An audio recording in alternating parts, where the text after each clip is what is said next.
So one thing that I found is finding specific opportunities is very important. It's something that happened with Thomas Was Alone sort of by mistake. It wasn't something we planned for. But one thing, again, that you find in the conference circuit is that trends are often discussed. You know, where's the money? Where are people hitting big? What was the last game that came out and was very successful? And how do we emulate that and follow that? And the problem with that is that means we see these enormous population shifts following the success, which is really bad business, generally. We see this a lot. So examples that have come up, at least in kind of the Western conferences I've been at in the last year, a game called Monument Valley did reasonably well in the paid space with a lot of marketing spend, but it made very good money, and it's a great game as well. So suddenly, paid was coming back in a big way, just because of that one game that kind of came up above the parapet. Before that, it was free to play. Before that, it was Be Angry Birds. Before that, it was Facebook. These trends occur, and we all talk about them at conferences, but ultimately, one or two people are very successful in that space, and by the time you're hearing about it at a conference, that's past. That money has been made, or that trend has been followed.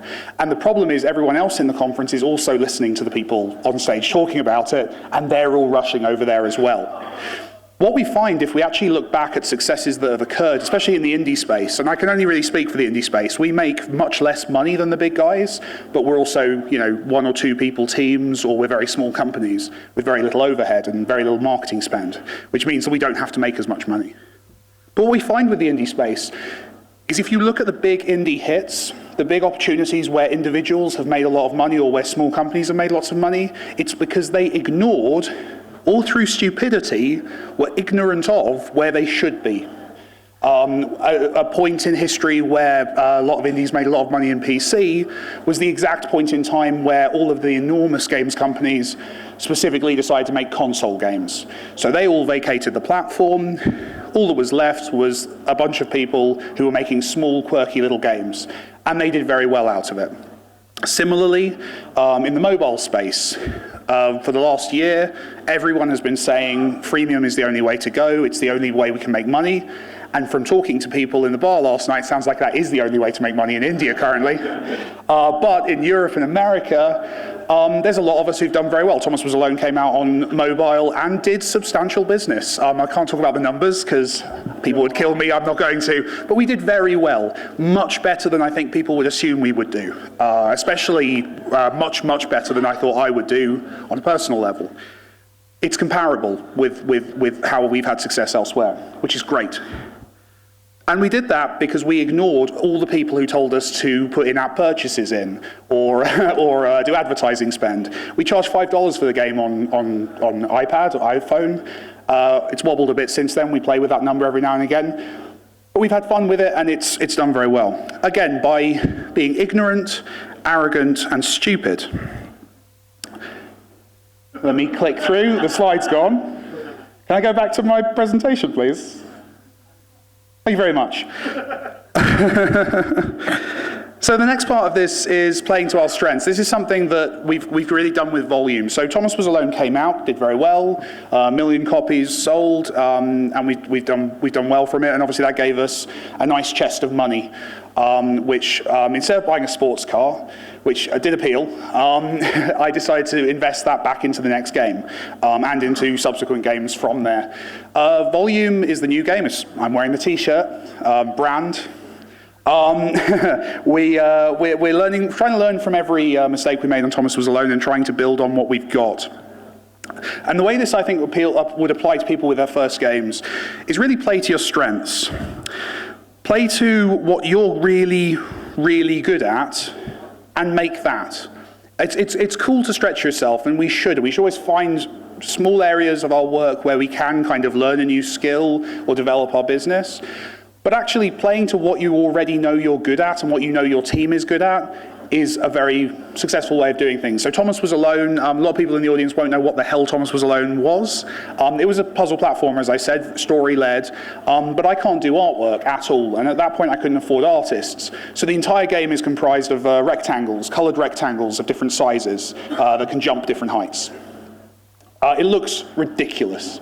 But what we did was, I'm a graphic designer, so we made sure the colors looked nice, and we made sure that the composition of the levels looked cool, and the loading screen was classy, and all these extraneous things that I could do that weren't really about how good the game was, but could up that quality. And we also had access to a great composer, so we made the music awesome. Volume is a similar thing. Volume is a much higher budget game, but it's a stealth game. You play as a thief, a master thief, kind of sneaking around in these kind of environments, robbing from the rich, kind of a Robin Hood game, futuristic. But what we do is we avoid things we're not good at. So, for example, we have a lot of dialogue in the game. We were kind of scratching our heads about lip sync and the risks of lip sync. So we put a mask on the character. Masks really improve facial animation in video games. It's amazing the performance you can get out of an actor once you cover their face entirely. So we find these opportunities. We find these ways of kind of polishing our games, but also kind of cutting back on what we do in order to make things successful. Another thing which I was just chatting with Keith about is the cloning issue. And I do call it cloning, it is cloning. Well, when you take an idea that's successful and is doing well in the marketplace, and you directly kind of copy that game mechanic, often the art style as well, and things like that. It's a very moral grey area. I don't think it's necessarily evil, but it's kind of dodgy. It's also not usually very profitable. It can work. Cloners who take games which are premium, and they make a free version, which maybe ad supported, those can work very well. The trick to avoiding that is to make games that are not easily clonable. And the way to make games that are not easily clonable is to put something difficult to copy in there. In my games, I have kind of complex AI that I use. I have voiceover, music, and artwork, which you can't copy without, copyright issues occurring. Making games with very simple core mechanics really, in this day and age, means that if you're going to be prepared for success, you kind of have to bring out for free, maybe ad-supported, so no one can undercut you in the marketplace. And that's something to avoid. And I would also say that a cloning game is not actually a way to get successful long term. You're going to become known as the clone of the game. You're essentially building someone else's brand. If you make a knockoff Nike shirt, which is almost like the Nike logo, you'll make money short term because you'll sell that t-shirt. But you are still just making Nike more successful and popular and well known in the long run. So I always kind of encourage people against that approach. It can look very, very attractive in the short term. So what are we doing? Well, we're trying to learn and trying to push forward. The business is a big gap in our plan. At the moment, we have. It wobbles because we bring in people as contractors, but there's about 10, 15 of us.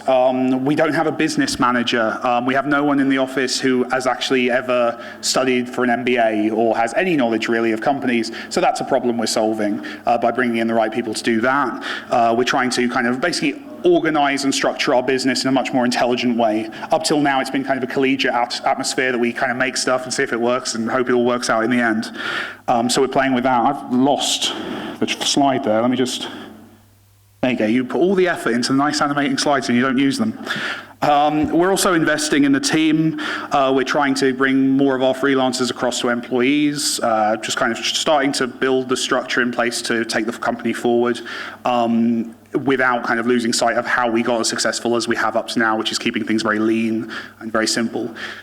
So that's it really. I just wanted to kind of power through a bunch of my thoughts and really open up to questions in the audience if anyone has any. If we've got time, I don't know. I think we've got time, yeah. So if you want to throw up your hands, if you have a question, I'll happily pontificate. Come on, have we got any questions for Mike? Is that a question at the back? Anyone? I think we got. Is that a question at the back? No? No, that's okay. I can. Oh, there's one, a sympathy question. I was about to go. There's a gentleman here with the black t-shirt. It's not really a sympathy question. I really like Thomas Was Alone. It was someone played it here. Actually, out of interest, did anyone in this room play this game? I'm way more humble than I should be. I should be a bit more arrogant. I should have a bit more swagger on stage. Thank you very much. It's very kind of you to say that. So I just wanted to know what were the difficulties in making it for both the PC and the mobile? What difficulties did you face? It was hard. I mean, bringing a game across is very difficult. I don't know actually how big PC gaming is in India, so I speak from a position of incredible ignorance about your country. But at least in Europe, there's a real stigma attached if you're a mobile game coming to PC, because you're perceived as a silly, frivolous game for people who don't really play games, not real gamers. All this kind of rhetoric gets thrown around. It's nonsense, because games are games are games.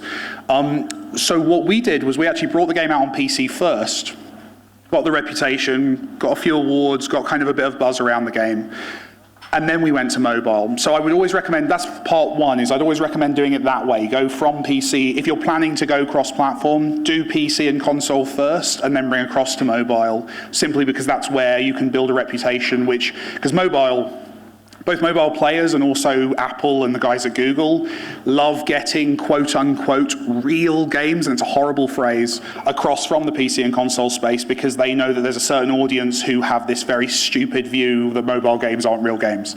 So they like it that way. That's part one. Part two is from a game design point of view, it's incredibly challenging. Especially with Thomas Was Alone. Thomas Was Alone is a platformer, so you've got movement controls and jump.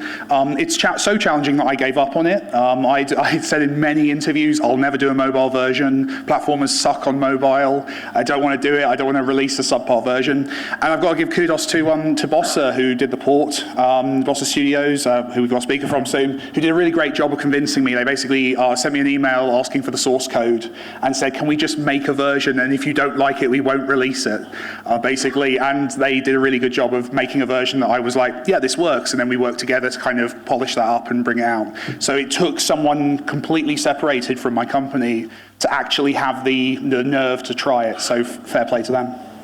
Cool. Any more questions? Oh, there is one more. But keep it quick. So it's two now. You had the chance before. They were so impressed by that answer that they thought, well, I've got to jump in actually, here. We'll do one more, because we'll just try and pretend we're on some sort of schedule. Cool. So I've got a question like, so as when we develop a game, you worry about aspects of user interaction, the gameplay, and the tuning. How do you decide which is important, or how do you say, you spend this much time on it, or how do you get feedback? Is there any tip that? That's a big question. I'm going to try and shorten it because you're looking at me grumpily. So nothing's most important. There's no answer to that question in that sense. The different games, different things are more important. So some games are all about the visuals, some games are entirely about the mechanics, and everywhere on that spectrum. It's really about the game you're making. The other thing, I would just echo the point that was raised earlier about any opportunity you get to find out what the market thinks of the game. And there's lots of opportunities. Mobile, I'm actually jealous of mobile because of things that you have access to in terms of soft launches and A/B testing, which we can do on PC, but are slightly more frowned upon by the audience. It's harder to make it work. You guys have an amazing level of access to your audience and your community to find out whether your stuff is working. Spoilers, it's not, ever. So I rely more on stuff like I do a lot of QA processing, but we also do a lot of play testing where I will literally go into a room with a bunch of players, put games console controllers in their hands and just have them play the game, and then me and the designers will kind of sit behind them with clipboards. It's really old school. That sounds so antiquated now compared to the amazing tools you have available. So please don't do what I do. Make use of all of the fantastic metric stuff. The only thing I'll say is metrics are not good designers. What they're good at is telling you where your design isn't working the way you want it to. So never be led by them, but use that data to make your decisions better, basically. Cool. All right, thank you very much, Mike. We get the obligatory selfie. Thank you. Go on. Here we go. Come on. You can clap. We've just got...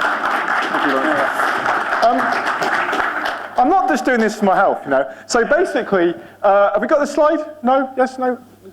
Anyway, Twitch. So we are tweeting. No, fair enough. We're tweeting at hashtag PGC Bangalore, and not only are we doing that because it's nice and fun and social, and you can tell people you're here, but there is a competition. So I think it's if you get the most tweets or the most retweets, There's basically half an hour consultancy for free at the end of the day with Amazon and maybe something else up for grabs. So get on there, take some pictures, share some comments, tweet, hashtag PGC Bangalore. There'll be a slide up in between the talks to remind you, but that's what we're doing. Anyway, onwards. So we're going to hop, you see what I've done? No, fine, okay. On to another legendary mobile game now. Again, it was created by a small team, so we've tried to do that. We've tried to get developers together that haven't been massive companies, that are trying to inspire how you can start with small teams. It's managed to reinvent itself and stay relevant. So to talk a little bit about Doodle Jump and what it's doing and the other stuff that Lima Sky are doing, please welcome to the stage Lima Sky's Armin Hummel. He's also possibly the fittest man in the mobile games industry. So if anybody, this is the only man I know ever has swum during a conference. So. Thank you, Chris. Can you hear me? Yes, so thank you very much for having me here. I'd like to run you through our success of Doodle Jump, and for those of you who don't know Doodle Jump, you will know it by the end of my talk here. When I got the topic, I was a little bit confused because the anatomy of a casual sensation sounded a little bit like a science report that I had to write. So I went onto the dictionary and actually looked what is actually the anatomy and what is a casual and what is a sensation. And this is what I came up with from dictionary.com, and I was a little bit puzzled. So I did my own thing. I didn't stick to this, I just did my own thing.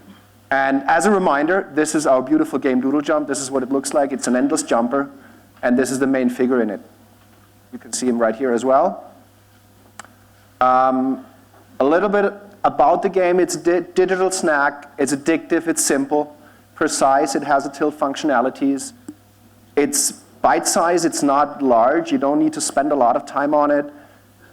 You can play it anytime and anywhere, and even if it's just for 30 seconds, and at the beginning it's likely to be just 20 seconds or even less, it gets you frustrated, but you can also play it with friends. You can, share high scores and so forth. So in numbers, that's what everybody likes to hear. Obviously, we're in no means in the league of Angry Birds, but we're still number 3 all-time top paid app. And mind you, now people don't pay for apps anymore, so keep that in mind. We have been in the top 40 for 5+ years. We have hundreds of millions of downloads and updates. So when we talk hundreds of millions, it's in the range of like 200 million installs.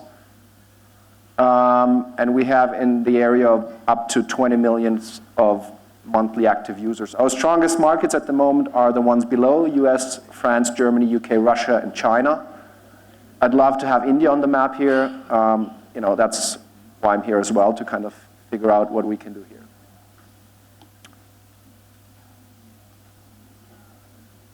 Next slide. So a little bit history. We launched the game March 15th of 2009, so that was a little bit before Doodle Jump, before Angry Birds. So sometimes we say Doodle Jump was the Angry Birds before Angry Birds was Angry Birds. On day 1, we had 21 downloads, which doesn't sound to be surprising, but it didn't discourage the team. We kind of stuck to it and did the necessary things to make it a success. On Christmas Day of 2009, we had 80,000 downloads on iOS.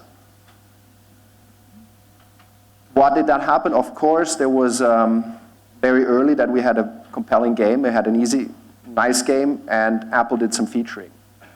Obviously, there wasn't the competition that there is now, which helped a lot, but a very important milestone also was that in early 2010, we launched the game on Android and Java. That old snake kind of, mindset that you had. And how did we do that? We licensed the IP out to a partner that was the expert in that area, which was Real Networks. They had a development studio, and they said, hey, you guys know iOS. We know how you can tackle Android and Java. Interesting fact was that at that time, I was with Real Networks. So I was on the other side of the side. So bringing a game that's been successful on iOS all of a sudden to a massive audience of those guys who were using other phones and Java phones was, for us, had a big impact because, it wasn't only the rich kids, fancy kids who had an iPhone who had access to the games, there was also a broader audience that not yet had converted. And obviously the early adopters of Apple users were talking to their friends, hey, I have this really great game, and they were actually able to get it, even on a Java phone. So what's the anatomy, and what did we need, or what did we do to get there? It has been talked about, updates. We refer to, even in the beginning, if you can do a weekly update, that's fine. Just make sure it's a compelling update. Communicate with the players. You need to know what do the players actually want. Sometimes, it's also been mentioned, sometimes these guys want to take ownership in the game and they give you recommendations. They say, hey, I'd like to have a zombie in there, for example. That's what we did. We listened to the audience and we took their recommendations and integrated them. Social networking, in terms of Facebook integration, Twitter integration. You want to be active in those areas as much as possible. For us, tweeting a high score and then challenging your friends was a great way to access new users. We did have a little bit of luck as well, but we also got some promotion that also came because we had such a large audience and not only in the iOS territory. So, a little bit about updates. People love them. You're in front of the consumer again when he sees the update, on the little app store. They just feel that that the developer is also working on things. It's not just a produced game stuck on the app store and then left there alone. Keeps the game alive. It gives you as a developer the flexibility because you can actually see what works or what doesn't work. It's mentioned before that maybe you will take out something and people would really get upset about it. You can take those things back in. And it gives you the chance to communicate with players.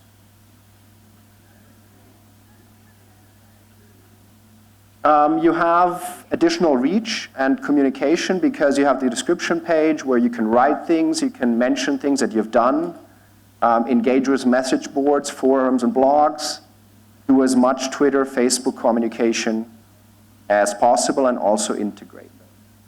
I've put 3 exclamation marks down here because that's something, especially the integrations with social networkings and being on the forefront of that, that's been something that we have a little bit neglected in the recent months or in the recent time. And we realize now that's something really hurting us. Not really hurting us, but it helps to be in that area.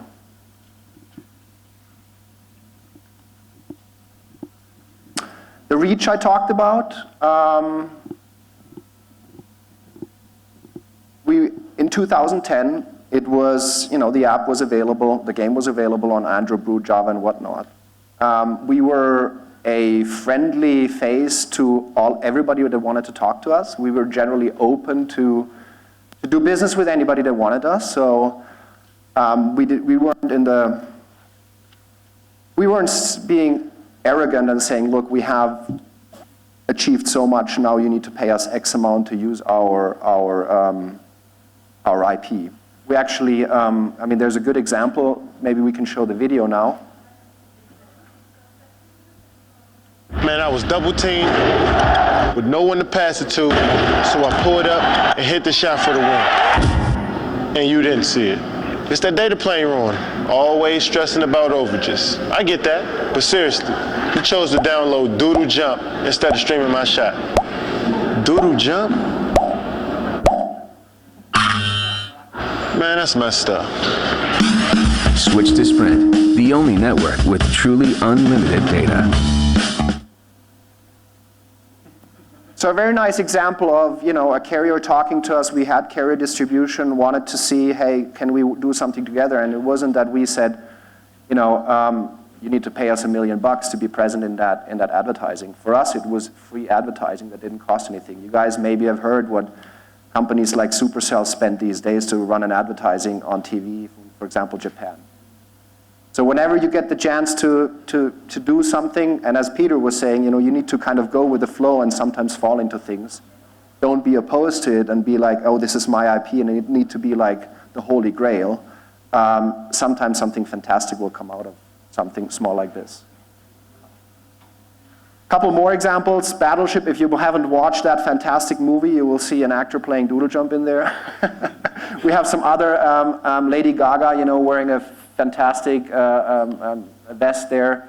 There's other examples, Jimmy Fallon in his TV show, where we just got free exposure by, being friendly and open.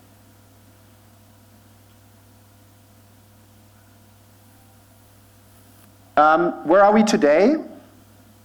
We have done a little bit of licensing. You can go to Toys R Us and see some of our amazing toys that are available there. Obviously in no scale like other of our bigger competitors are doing, but keep in mind we're a small team.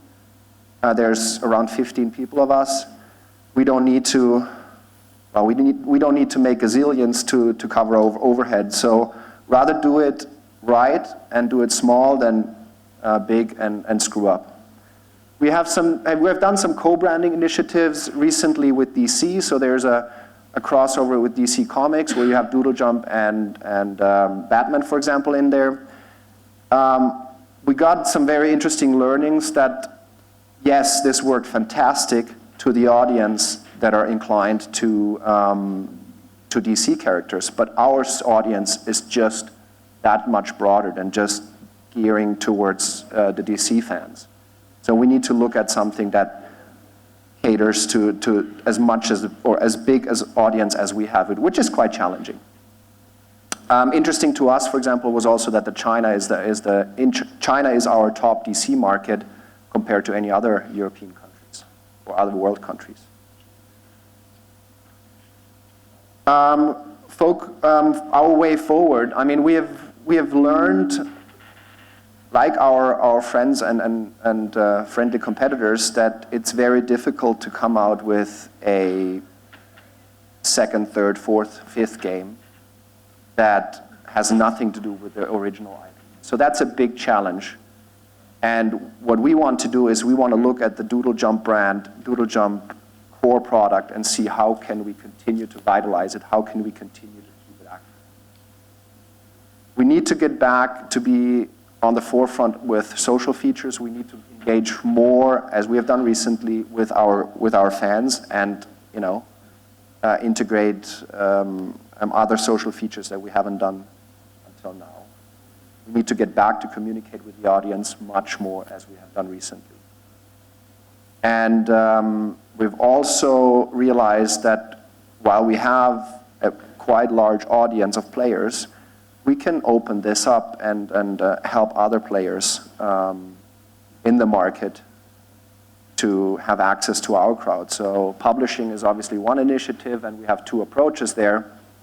One is you have a fantastic game already that you want to get out into the world, but you just don't have the access to the players. So we can certainly talk to you and look at ways to bring it to the market. Or you already have it in the market and you're looking into other ways to monetize it. So we have been still quite successful to be in the premium business, to sell through carriers where they charge 4 or 5 euros per game, and you can make a pretty significant amount of revenues through those channels.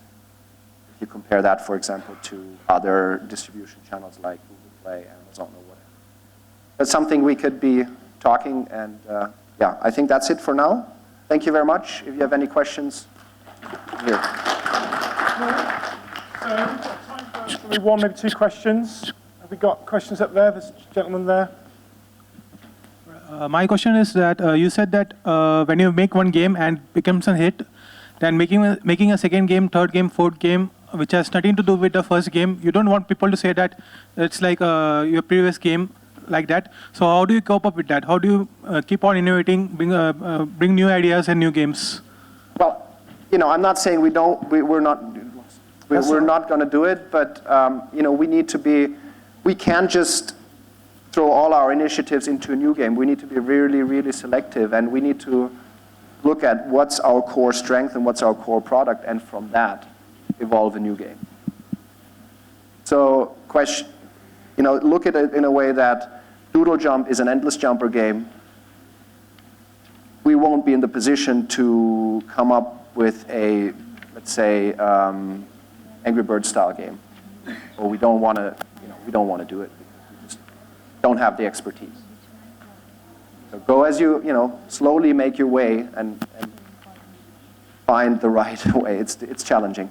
So I guess you're saying, because we've talking about, there's a couple of things. The brand thing's obviously very strong, and sticking with one brand and growing that. Obviously, you notice that a lot of successful people that come on stage have had branded T-shirts. I don't know where that helps, but there's something to think about.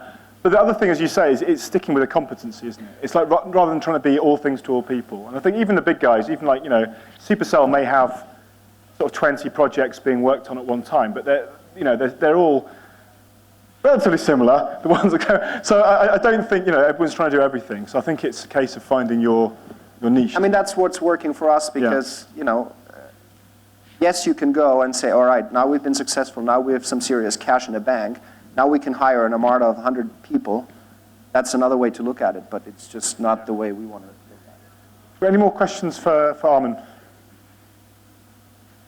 No? Okay, all right, fair enough. We've got to do an obligatory selfie, so look at this. You can give me a round of applause while doing this, because I like applause and a picture of myself. It's very good. So don't forget, at #PGC Bangalore. And yeah, as I say, we have got a prize. I shall announce more about that again in a second. But just to crack on, we now have one of the most, well, arguably, probably not arguably at all, one of the most creative game developers working in the industry today.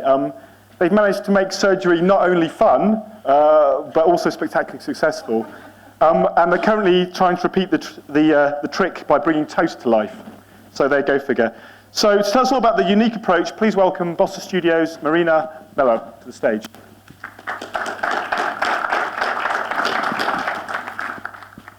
Bit of a slow walk. I've a bit of a dance. Sorry. That's a no problem. Go for it. Heels. I have the same problem. Right. So let me put this down here. Hi everyone, I'm Marina Mello. I'm the commercial director over at Bossa Studios in London. I actually started out my career as a management consultant, no booze.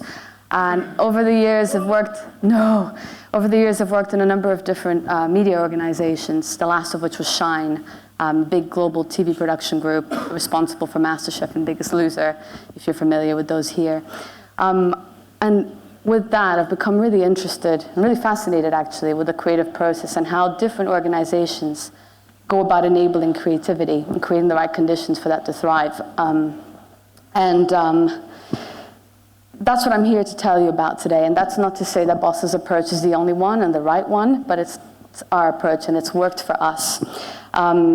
So first and foremost, I'll show you a little bit about Bossa for those of you who don't know us. This is what our last year looked like. And I'm really happy. I want to thank the organizers for putting me just before lunch, because I'm going to show you some footage of Surgeon Simulator, which is probably not the most suitable after you've just had a meal. Right, this is the right button.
I'll start with a couple more things you probably should know about Bossa. We're still a fairly young independent studio. We've been around for about 5 years, where we've released, the course of which we've released 5 games and published 2, one of which was like Bithell's amazing Thomas Was Alone, 300 rupees well spent, if you haven't played it yet. The most famous of which is Surgeon Simulator, a very, very difficult, darkly comedic clum simulator. Although financially we've grown year on year, we've very purposely maintained our head count at about 30 people. We find that that's what works best in terms of enabling this approach we have to generating new ideas. And a bit of a brag, we've been privileged to have been recognized every year since launch for our creative achievements by the BAFTAs, which is a very prestigious UK award voted by our peers. And finally, and unbeknownst to me when I joined, Bossa have quite a unique approach to coming up with new ideas. The bulk of our pipeline of new projects comes from these internal monthly game jams that we run. And I had the pleasure of experiencing my first one within weeks of arriving. So the session kicked off with a brainstorm where everyone in the studio comes together to bounce ideas around, everyone from marketing to finance to the coders to the artists. And there's very few rules in terms of how the next 48 hours play out. The big one is you must work with someone else. You must find someone else to develop any idea you sort of want to develop with you, and you must present it back to the entire team at the end of the 48 hours. What struck me was really how involved everyone around the studio was. Everyone participates in these, and not just in the area where they're most competent at, but you're sort of encouraged, if anything, to try things outside your comfort zone, to, if you're a coder, to maybe try a little bit of art. And so in this particular one, the theme was clum simulation. We had our digital marketing assistant and resident YouTuber, Oliver, doing the art for one of the games. We had our QA, Matt, leading on the design for another. So 48 hours later, we got to see the results of our labor, and Iron Bread emerged. So on paper, a sentient piece of bread rolling around may not seem like the strongest of ideas. However, it really came to life when we were all together sort of watching this bread flop around and its urge to get toasted. It was all very exciting, and we knew we had something. So what do we achieve with these game jams? Firstly, it puts our ideas to the test very, very quickly. In putting something on screen, it makes it very easy for us to ask the really tough question of, would I want to play this? Secondly, it promotes a mindset of creativity and experimentation within the studio, as multiple studies show. Creativity is something that requires a great deal of discipline and practice. It doesn't just happen contrary to popular belief. So we make sure that no matter how busy we are, every month, we put the projects down and we take 48 hours to exercise, if you will, this creativity. And thirdly, it's a really useful tool for learning. Whilst we may not have the appetite to commit to, say, a project in a newer, more emergent platform like wearables, this gives us the opportunity to do so and to learn about the dynamics of the platform, how that impacts design, et cetera, allowing us to kind of keep our thinking fresh. And so if you I don't know if any of you are following the Apple Watch launch, but one of the last game jams we did was around wearables, and we developed a game there that's actually going to be launched alongside the watch on the 24th. It's a notification-based spy adventure. It's very, very cool. So we find that regularly refreshing the game jam format has also worked really well for us. We've had some that have been longer, we've had some that have been shorter, we've had some that have had looser themes.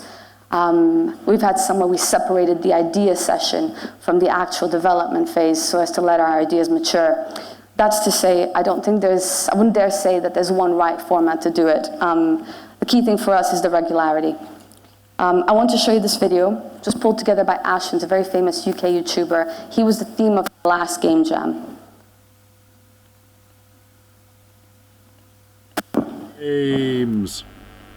People have often said to me, you should make an Ashen's game, and then they always say exactly the same thing. You could have a game where you and Chef Excellence run around and shoot things, and it would have retro pixel graphics, and the Silver Skull and the God Monster of Indian Flats could be bosses. And my answer is always the same. There are an awful lot of games like that already, and I don't really think that the world needs another one. And so it was a quiet time for Ashen's related video games.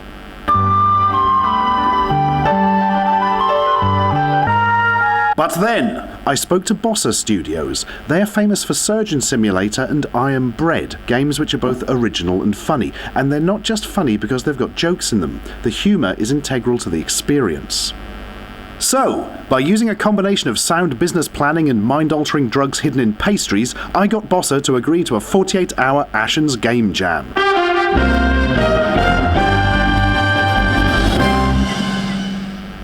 The idea was simple. They would split into teams and spend 48 of their precious hours working on games inspired by my videos. By which I mean not necessarily full of references, but something with an Ashen's feel to it. And of course, a sense of humour. So we had a big meeting to nail down ideas, and then the 48 hours began, and this happened.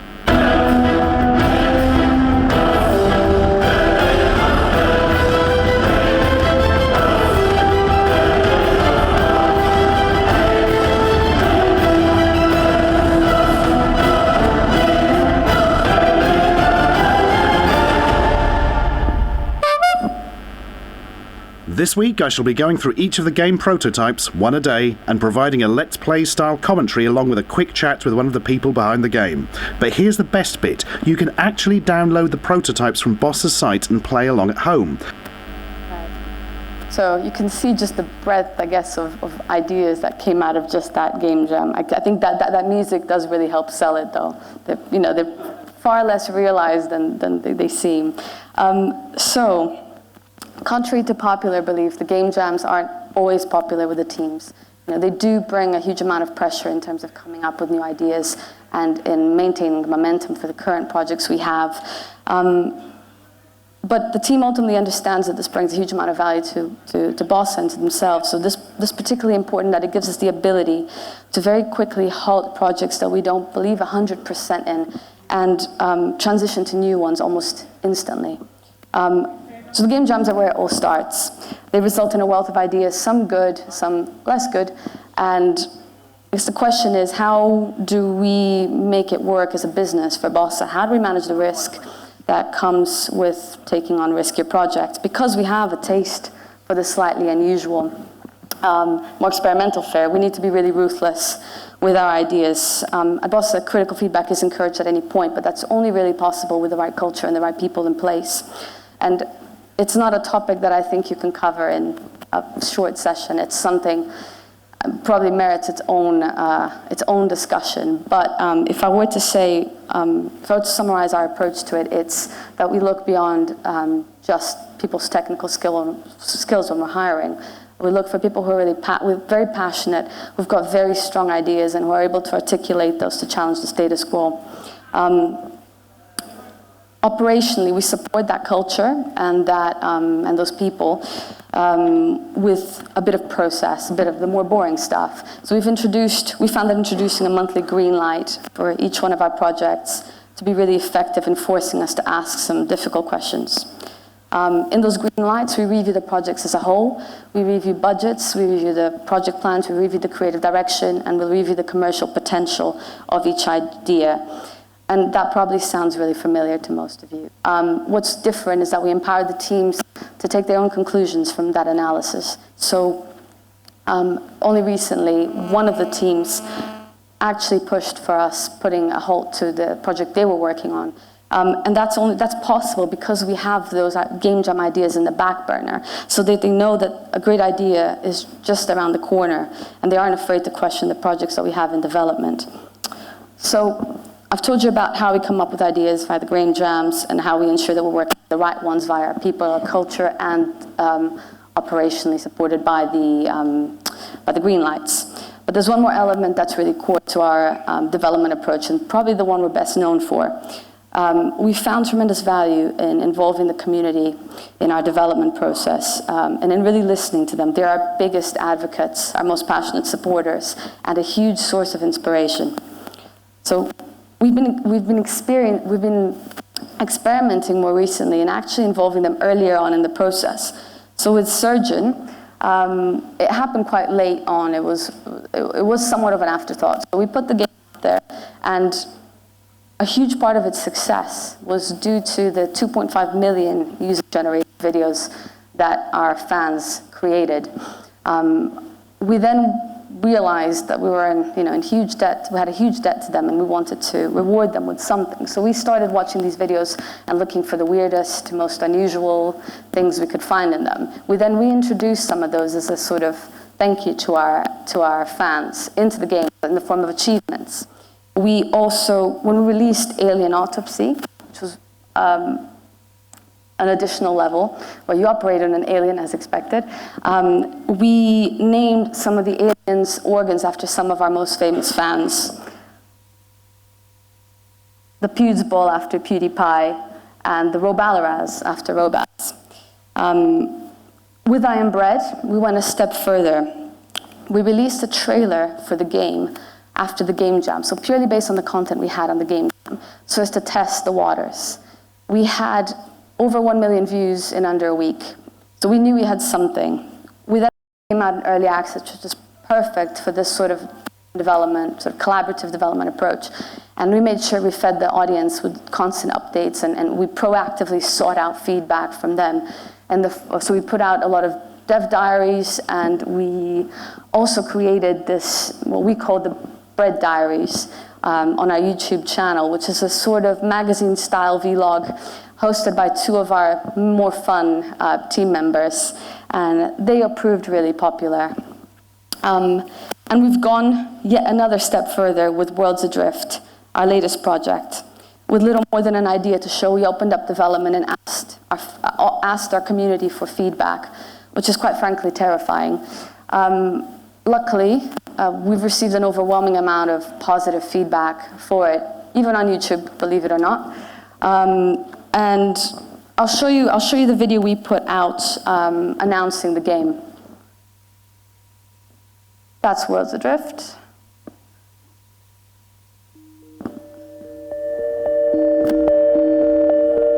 Hi, hello. We wanted to talk to you about something we have been working on for a couple of months now.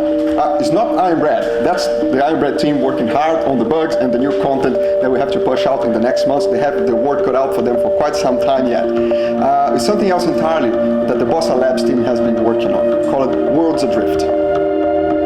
Worlds Adrift is a game that we have been experimenting a lot with because it does some things that other games have never done before. And we have been working with our partners at Improbable, who have been helping us make it possible.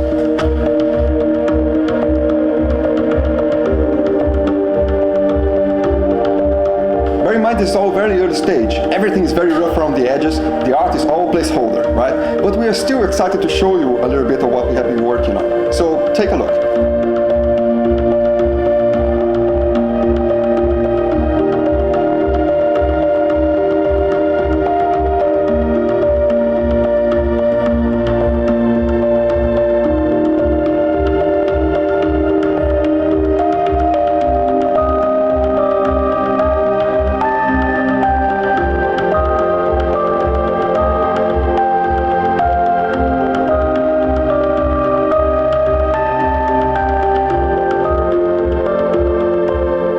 This is where we come in. We are very eager to hear what you think about our ideas, feedback for the game, and your ideas as well. Honestly, we want to know if you think that it's worth for us to continue working on this game or not. And to do that, all you have to do is to head over to this website and let us know. And that's all from us. And that's Enrique, our gamer-in-chief, and he really means that when he says, let us know if we should be working on this. We really do listen. And that's it from us. Thank you for listening. Cool. So, have we got any questions? Oh, we have, yeah. Cool. Where's our man with the mic? I've been asking him to do... Here's our lovely lady with the mic. Here's lovely Sally. There's the man with the hand next to you. I couldn't see the hand, so that's good. Hi. I'm sorry for so many questions in every lecture we're getting. But I'm saying, I Am Bread did very well in early access, but I want to ask, what is too early for early access in terms of games production cycle? Well, I think you need to have something that kind of demonstrates the direction in which you're going. I don't, I'd say have, one coherent level that people can play through and kind of understand the direction you're going in. But I don't think there's any harm in releasing things before they're sort of fully polished, before they look amazing, provided you sort of very upfront with your audience and say, this is where we're at. Okay, fair enough. Another question there. Thank you. Hi, Marina.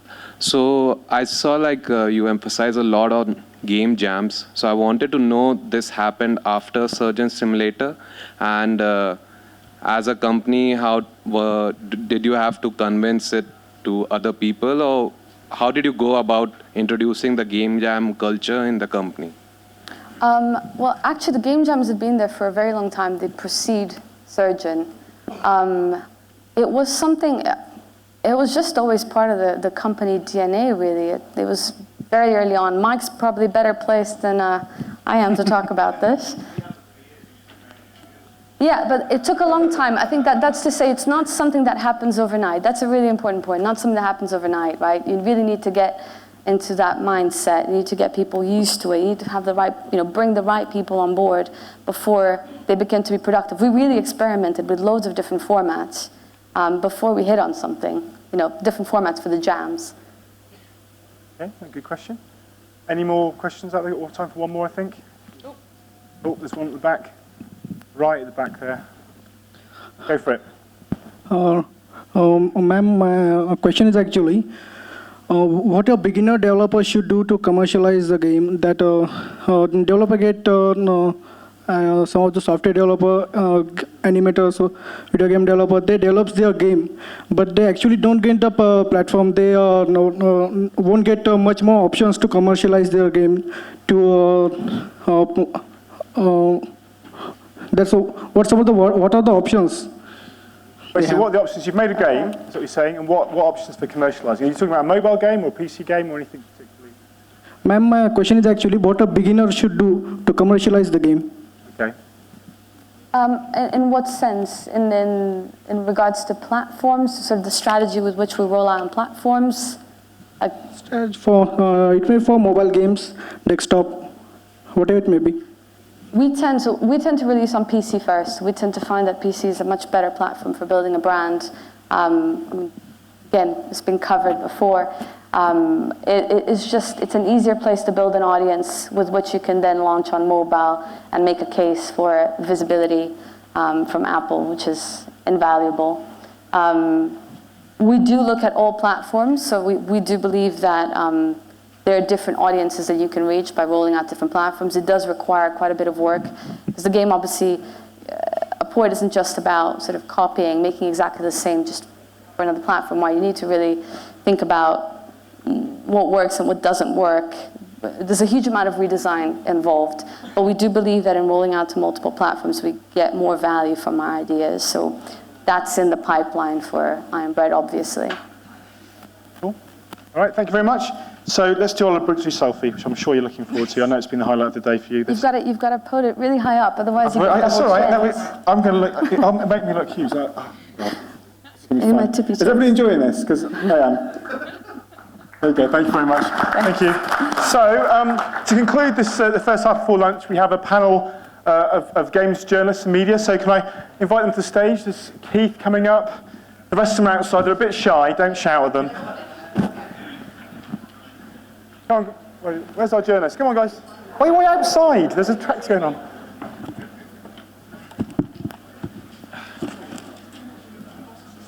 Come in. They're loitering with intent. They're loitering outside, so yeah.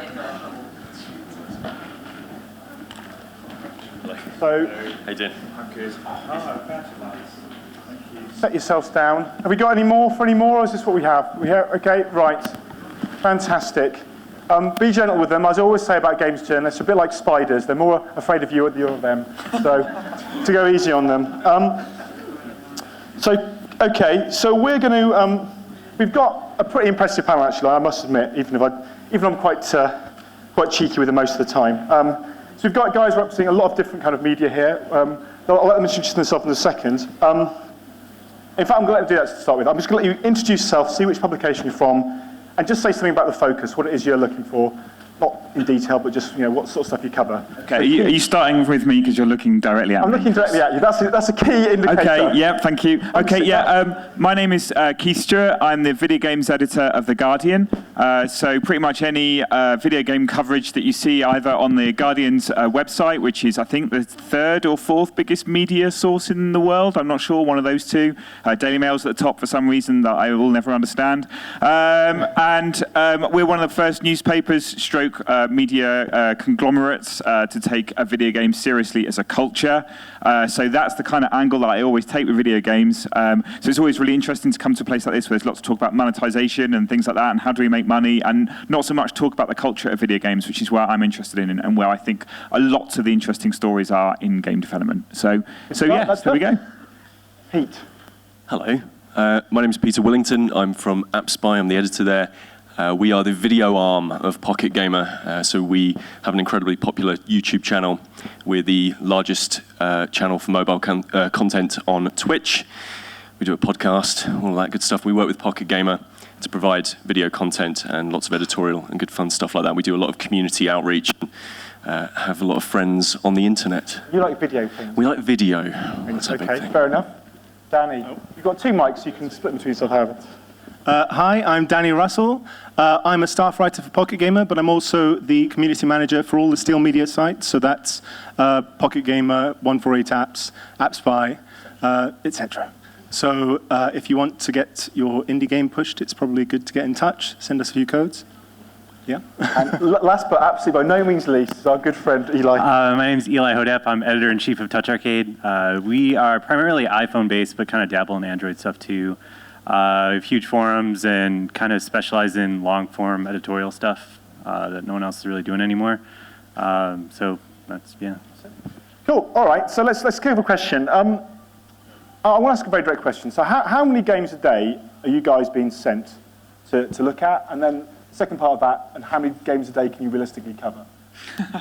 Maybe you should start that in. I'll start this end. Yeah. Oh, no, I like you. I like looking at you, Keith. I'm just looking at you now. That's a different thing going on here. Yeah. It's a bit of magic. Some kind of erotic. Yeah. For us, like I can't even really estimate how many games we're sent a day anymore. I mean, as the App Store has grown and as Google Play has grown, it's just gotten to a point where I couldn't even really estimate anymore. But I mean, we try to split up the cool stuff with as many writers as we can. So. But is it like hundreds, tens? I would say hundreds, maybe a lot. Yeah, but I mean, and we can only play a small percentage of that realistically. So the initial filter is just what looks cool and what doesn't, I guess, is what goes through. Okay. What do you think, Danny?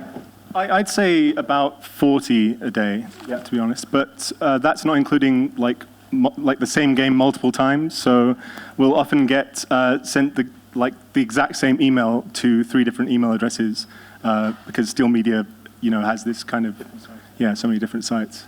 Yeah, I'd agree. And how many a week get covering across those sites? On a daily basis, across all of the Steel Media portfolio, I'd say dozens. Yeah, I would say that's probably it. But obviously, that is spread out amongst all three of the major brands. And Keith, are you in the same situation? I guess I'm slightly different because I'm kind of slightly removed from the day-to-day news feed that I guess these gentlemen deal with.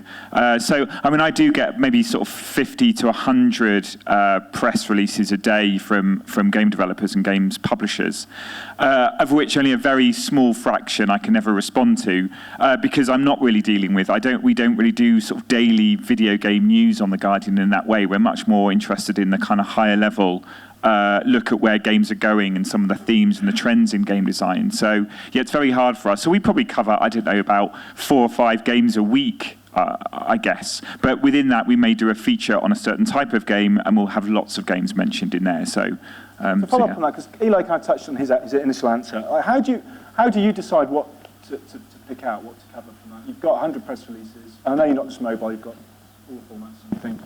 What is it? Is it something that tickles in the press release? Is it that you've got a particular angle you're thinking of yourself that you want to do? What factors kind of affect your decision to pick something I mean that's a good question. There are lots of factors that I look at. I think sending a really dry press release to someone telling you that you have a game coming out and these are the things it's going to run on and this is the genre. That's a really bad idea. I think. I think what you have to do is separate video games as a business from video games as a culture. I'm not really kind of interested in receiving press releases that look like they may have come from some sort of corporation, in San Francisco or something. I look for like personal emails. If someone has sent me an email to say, I am a small development studio you might not have heard of, but we've done these sorts of things before. Here is a little kind of wacky experimental game we've played. Here are some screenshots. Here's a video we made for YouTube.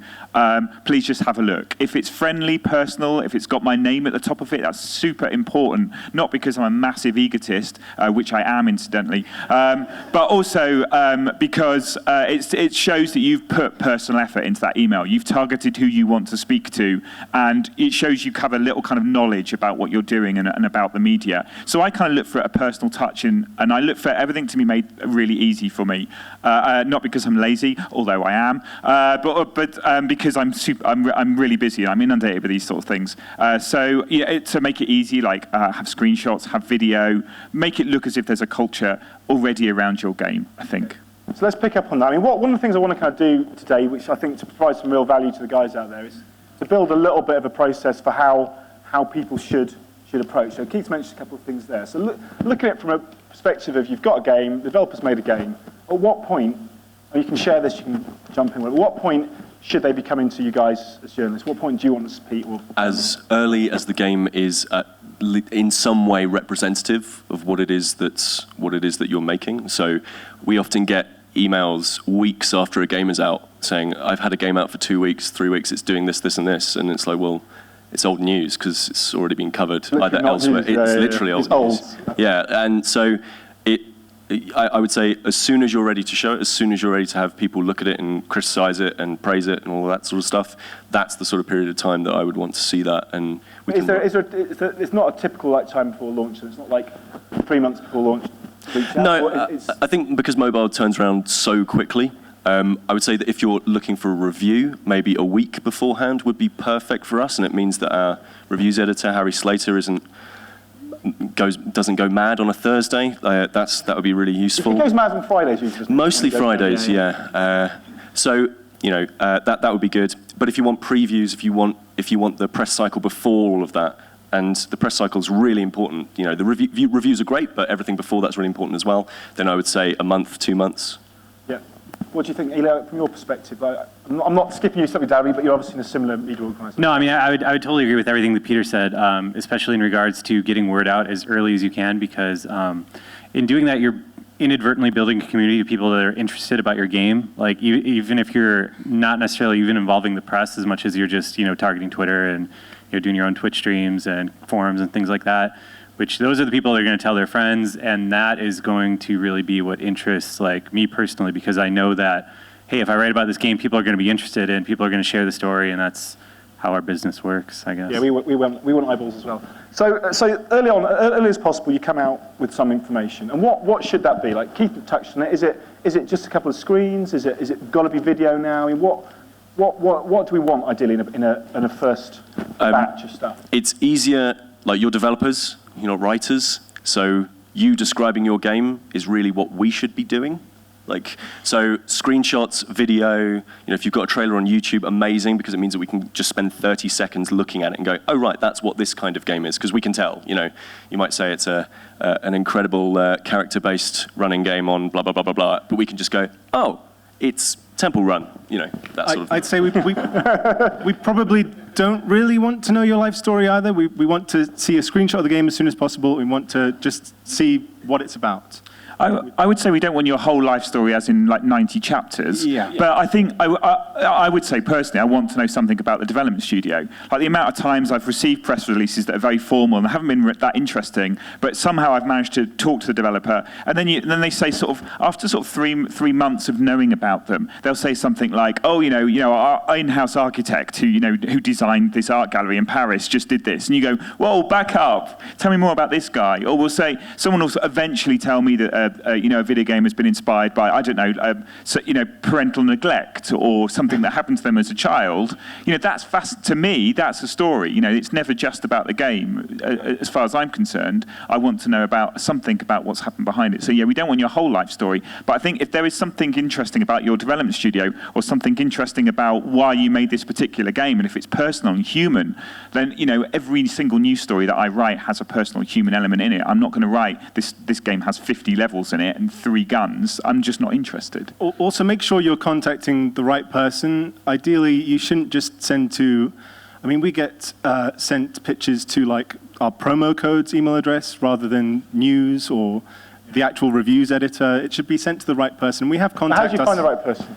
You just go. You just search for like Pocket Gamer, About Us, or Contact Us, and it'll be the first thing that comes up. Top tip: every single website that does editorial has an About Us page because we are all complete egoists, which will probably have a picture of us. Lazy egoists as well. Lazy egoists. It'll have our name on it or a picture or both. Twitter handles, email addresses, and all that sort of stuff. Ignore the Twitter handle bit. You don't need to get in touch with us via that, but you can find our name, you can find out what our position is, and our email address. Every single editorial site that's worth contacting has it. So look for it and you go for something specific. Yeah, so not spamming every potential address there. So something personal, something short. Additionally, I would, what I always tell people to do is, make sure you're reading the sites you're submitting stuff to and target your stuff towards the person that you see covering games that are similar to yours. Because, for instance, if you've got a hardcore RPG, look for the guy that's always reviewing the hardcore RPG games, because that's the dude that's going to be like, oh, cool, this is something I want, this is something I'm interested in, as opposed to someone that's always writing about word games or something like that. They're just going to shrug it off, and so you got to really target your stuff as good as you can. There's a bit of work there for you, a bit of targeting. Find out who you're talking to, short history if it's relevant, short info about the game, and screens and video if we can. That's the toolkit to go with. That's good. And in terms of, so you've sent it through. I'm a developer, I've sent it through. I've done exactly what you just asked me. I've found out, I've sent it through. I've heard nothing back. What's my action then? What do I do? Wait 7 days. Okay. 7 minutes, did you say? So maybe 7 days is a bit long, but wait 4 or 5 days, and if you haven't heard anything, you haven't seen any, and double check the website that you've sent to before you follow up on press release. Why haven't you covered our game? And then if you find out that actually it's already on AppSpy, that's an immediate delete. We have checked your game. Yeah. But yeah, follow up within 4 or 5 days or something like that, and just say, I didn't hear anything back. Is it something that you're interested in? And then if we, don't respond or anything like that, then we're, potentially saying politely, no, it's not something we're interested in. So one follow-up if we hear nothing, and after that? I would say one follow-up. If you've already had a conversation with the person before, then say, just wanted to, for example, I've met a whole bunch of people today already, and if they send me an email and then don't hear from me, and then send me another email and say, just to jog your memory as to who I am, we met in the corridor, and I mistook you for Mike Bithell. That's which happened earlier, by the way. Basically, and then I'll go, yes. And then, we can follow up that conversation because it's more personal. It's more about, it's got mood lighting now. That's good. Your head's really big on the stairs. Well, as big as it is. But yeah, the personal element, as Keith was talking about, if we've already made that connection, then we're already talking. We're already, peers with one another. Okay. And if there's no response after a couple of mails, you've seen them. Just curse at your computer screen. No, I appreciate this is the experience of people that it's not because we're not interested or our teams are interested. It's just, as you say, we've highlighted at the start the volumes, so that's the first challenge to get past. I'll also add that if you're pitching a review, you should just send a code if you've got a code, or an APK file if it's an Android game. And you can get the addresses of the journalists off our website to go and knock on their door personally, is that right? Yeah. Okay. So another question I've got to ask is, so I'm not trying to veil this in any way, I'm asking it straightly really. In terms of kind of PR agencies, there's obviously a lot of PR agencies out there for the games industry generally and for mobile, some specialist ones.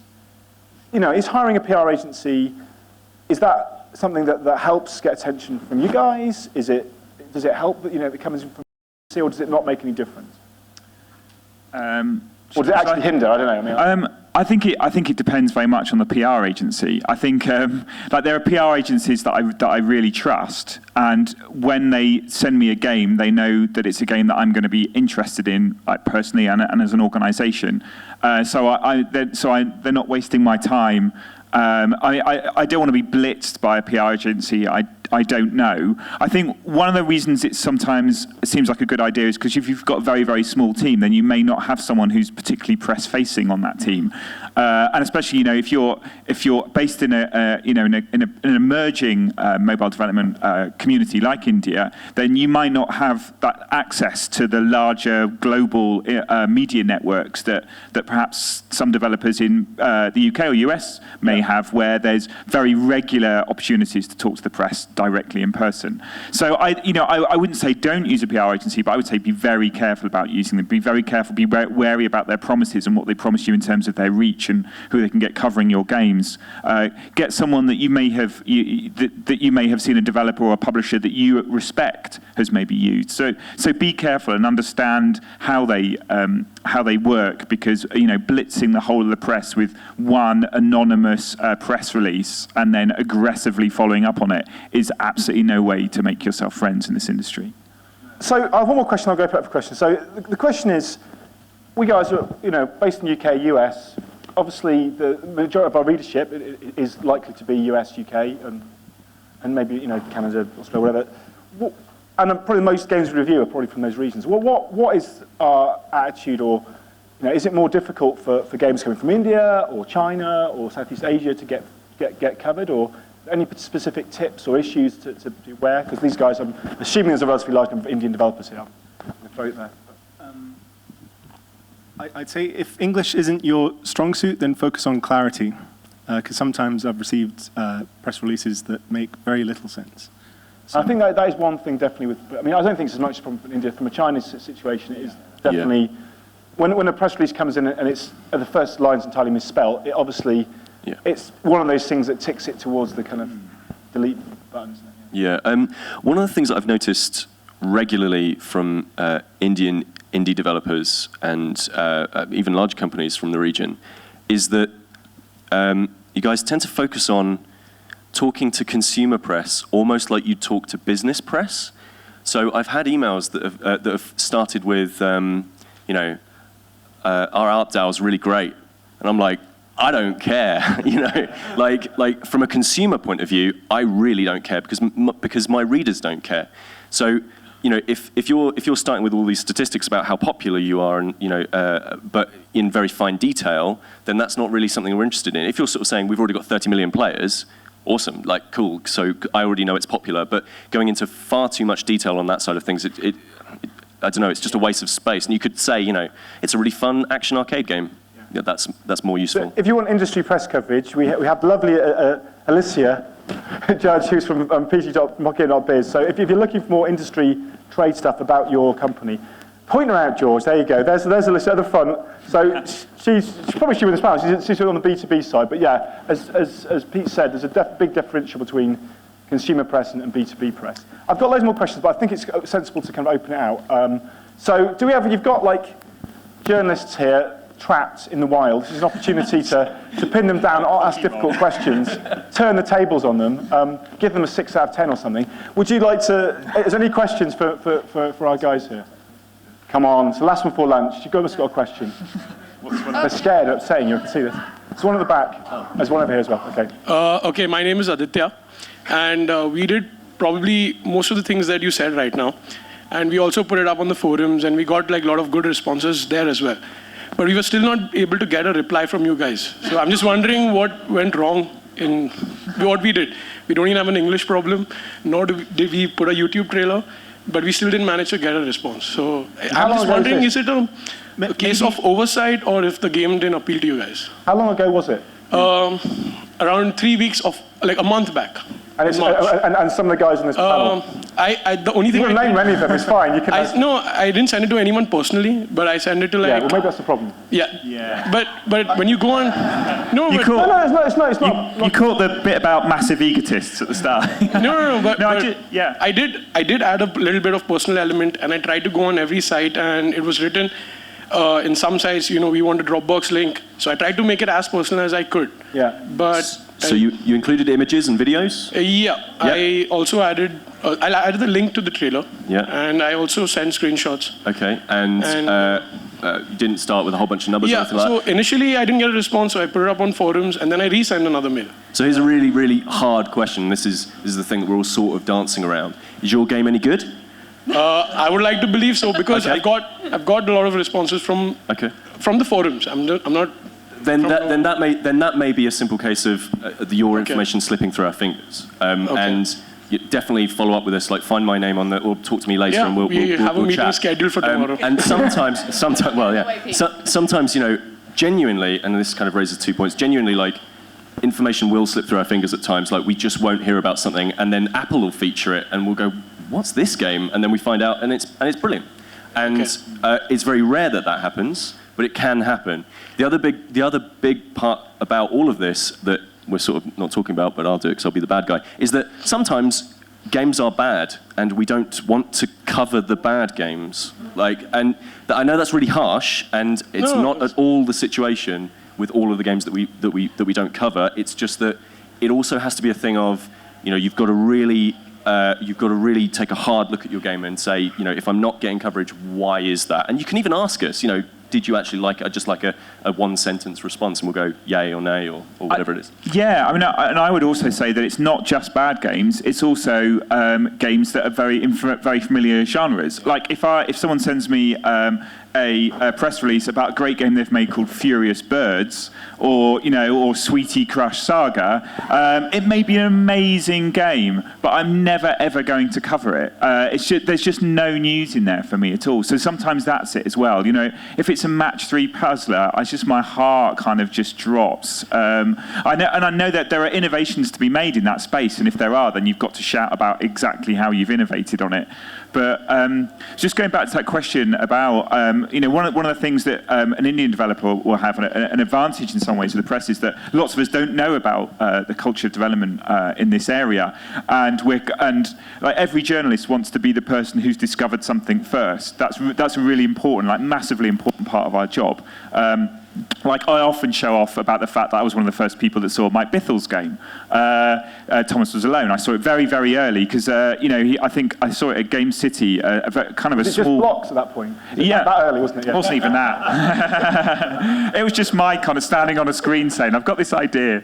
But yes, everyone wants to discover something. So we have, the amazing potential of, you're in a position where you could say to a developer, I'm from the emerging Indian development community, and just hearing some of the stats around like 750 million mobile phone owners in this area. It's just staggering to me.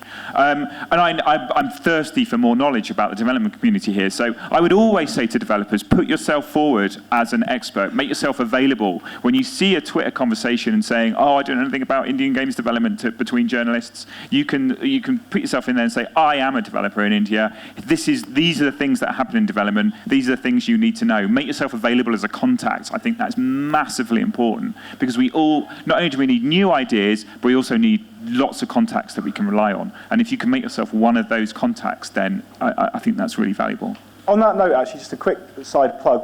We do a thing on a PG Biz called the Mavens groups, and we're looking to sort of grow those out. It's like basically experts in certain areas of the industry ask questions every week. We very short plug this, but we're looking to expand out into different regional groups at the moment. So we are actively looking for people who want to put themselves forward to talk on behalf of the Indian games industry. So if you'd be interested in being one of those people, which is a great way to raise your brand, obviously, come to me and drop me a business card and grab me at some point, and we'll get back to you when this madness has died down. But anyway, so one more question we have over here. This chap without a mic. He's quite loud, sorry. For example, you said, he sent you a game and you said, "Oh, I don't care about it because my users don't care." So, for example, as of now, you are a representative of a lot of users who read your stuff. With that, as a representative, can you, from West, show us a mirror?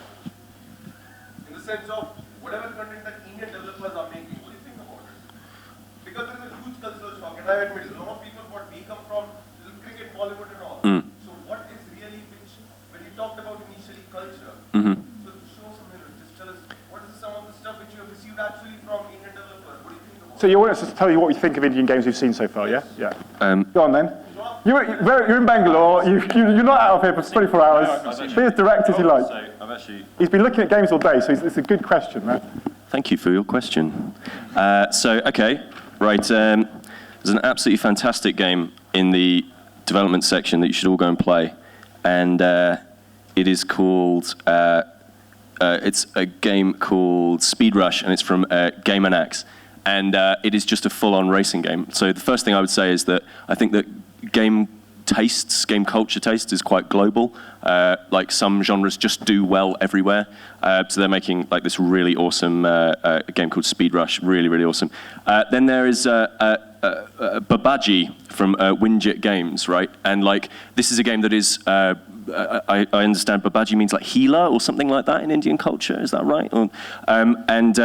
It's hopefully not an insult, Pete. I hope so. I'm sorry if I have. I probably tripped all over it. And it's like a passive shmup. So it's like a Japanese shoot 'em up, like a cave shooter or something like that. But it's got a really fantastic Indian flavor aesthetic to it. So visually, it looks completely different, and that's really eye-catching. And I think that when you talk about what is your gaming culture, I think that games are kind of universal. There are some things I think you guys like sports games a little bit more, in the same way that the Russians like tank games a little bit more, and the Japanese like RPGs a little bit more. It's true. I mean, Eastern Europe and Russia they like those games. China likes card battlers and stuff. So there are slight variations, but games generally are quite universal. But I think like visually, like call upon your heritage, like actually be proud of like this amazing visual history that you guys have. Like we came into the airport and saw these amazing religious figures and stuff like that, and your culture's like just enshrouded in it, and it's amazing. And I feel like tapping into that and tapping into that part of that culture that you have is really. That's more like a visual side, but you've got to think about global. You've got to think about, as you say, tastes are global. Look at games that are successful. In terms of genres, I think like match 3, like racing games, tank games, like all of these different genres. I don't think that there is too much variation. I think you guys like the same sort of stuff that we all like. Okay. We're winding up. So before we go for lunch, before we say thanks, Stephen, I've got a couple of quick things I've got to say. So as soon as I say wind up, you'll go. So we'll start for lunch in a second. We'll be kicking off the sessions again about sort of 2:10 in here. We'll be having the acquire and monetize section, so talking about monetization and user acquisition. And in the Lalit 3 and 4 rooms will be the Make in India track. So we'll be talking about the current India successes and some of the big guys talking about what's going on there. We've also got the Big Indie pitch, which is the kind of middle part of is kicking off from about 2 o'clock, but that's really for those pitches. The final bit will be in here about 5:30, I think, or something like that. The other two things is you've got in your badges this thing here. If you can see it, I don't know. It's basically a little People's Choice little badge award thing. In the developer area, you can go around and see some games and stick this next to the game you think looks most impressive, most interesting. Pete's listed some cool ones already. And the people that have the most at the end of today will have some sort of award, so you'll be helping them out. Help out your mates, whatever, that's fine. And last but not least, PGC Bangalore, do definitely use the hashtag, do tweet, there is a prize. Amit of Reliance will remind me what it is, but it is basically, I know there's some consultancy from Amazon and there's some other bits and pieces, so do keep tweeting. And I think that is pretty much it, and then we can go for lunch, which is served downstairs outside in the expo area. Downside, and so go through the expo area, and lunch is served outside. Fantastic. And then, we're kicking off again sort of about 2:10 later on. So big round of applause before we go for these gentlemen.